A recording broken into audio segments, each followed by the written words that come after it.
is Anya, and today I really want to try this meringue mix by Anya Paarman. And I've tried a few of their other mixes before and it's worked out well, so I want to try this out and see if it works. If you like this video, give it a like, comment, and subscribe to my channel for more videos.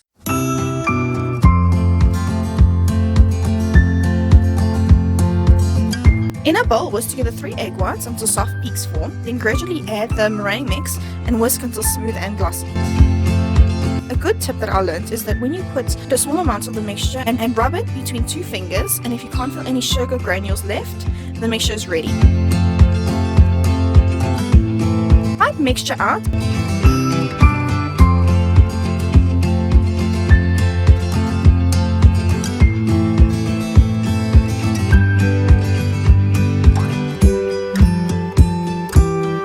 Bake at 140 degrees Celsius for 20 minutes. Then reduce the temperature to 120 degrees Celsius and leave to dry for an hour in the oven. Then switch the oven off, but leave the meringues in the oven to cool.